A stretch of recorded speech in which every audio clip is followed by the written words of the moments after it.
Down a little bit, Jess. All right, marker. Tour, take 3. Oh, that's cracking me up. Welcome to our brew house. Now what we have here is a vintage 1955 Huttmann brew house out of Germany, and you can see it's copper. If we order a new brew house today, it's going to be stainless steel, which is very nice, but copper, sexy. Now, in this brew house, in these beautiful kettles, we do not make beer. We make a fermentable liquid called wort, which is potential beer. It's going to be fermented into beer, either lager or ale, by the action of yeast upon it in a fermenting tank. But to have beer, you've got to have wort, and to have wort, you've got to have a brew house, hopefully a very nice copper one. What we're going to do is add this watered malted barley to a vessel called the mash tun. And for a little more than an hour, hit a series of temperature steps. What we're going to do is take complex substances and break them down into simpler forms that the yeast can eat. This wort that we produce in the mashing process is a very sweet, rich liquid loaded with yeast nutrients, but no alcohol yet. After mashing, we pump to this copper vessel right here, which has a false bottom. Initially, we pump the grain over here and we set it up. We start to draw liquid out of it and circulate it, and that grain bed in the bottom tightens up, becomes a filtering bed. Lauter in German means filter, and it turns the wort very, very clear. When it's good and clear, we'll flip valves, start to send it over to the brew kettle. Now we will boil this wort for anywhere from 90 minutes to 2.5 hours, depending on what we're going to produce. We boil for many reasons, but one that's easiest to relate to, when we're boiling the wort and add hops to it, compounds in the hops are liberated into the liquid wort and stay throughout the process and give beer its nice bittering. And that's all there is to making beer in a brew house.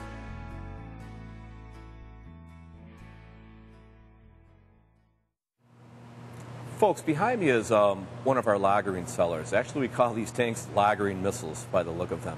This is a relatively new room for us. We built this 6 years ago thanks to the success of Island Wheat beer. And these tanks basically are an example of our philosophy.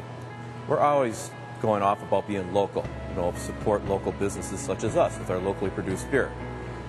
We are constantly striving to find ways to take that a step further. For example, using wheat grown on Washington Island for Island Wheat beer. We're beginning to utilize hops grown in Wisconsin. The tanks behind me were fabricated by a company called Sprinkman out of Elroy, Wisconsin, and they did a great job.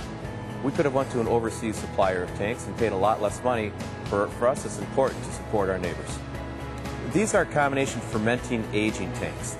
In the brew house, we produce a fermentable liquid that we discussed called wort, which is potential beer. These tanks behind me, the wort and yeast will be added, and then we get out of the way. To ferment the beer, for all the sugars to be chewed up, it takes roughly 7 to 10 days. At the end of this time, the beer is done being fermented, but it's still green beer. It's not very pleasant yet. So it enters the lagering phase. Lagering is a German word that simply means storage. And what happens as this beer ages at these very cold temperatures, it matures, it becomes more pleasant, possible off flavors disappear, and you end up making a very palatable, enjoyable glass of beer. I love everything about beer. I love formulating new beers. I love brewing them. I like brewing old standbys. Everything about the industry I find fascinating, and I'm truly into the history of it, particularly Wisconsin history. Now behind me is our all-time greatest score. This is a grand old piece, a classic example of Wisconsin Breweriana, and it really highlights the brewing process, how they used to do it at Pabst. If you look at it, you'll notice as you take our tour, there may be some steps or pieces of equipment that are different than what we do here, but it all is utilized to accomplish a great glass of beer. So please, when you come out here, I hope you'll take time to admire this. We use it as part of the tours. It's lit up, and we hit buttons, and the various aspects of the brewing process are highlighted as we talk about them, and we're very proud and lucky to have this.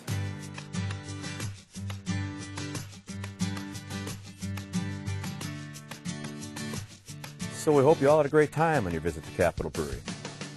And when you come visit us, we always end the tour at the gift shop, where you can select a wide variety of merchandise to take home to show off the fact that you visited us. I mean, come on. If you have a credit card, you got to use the thing, right? And here we have T-shirts and that with various logos of our beers and our famous saying, "Beer is good." There you go. Glassware that you can proudly serve our beers and beers to take home with you. We have a wide variety of things that are great to take home for our friends and give gifts to the relatives with. So again, thanks a lot for your visit to Capitol Brewery. We hope you had a great time. We hope to see you out here in the beer garden sometime having a couple, 2, 3 beers with us. Take care.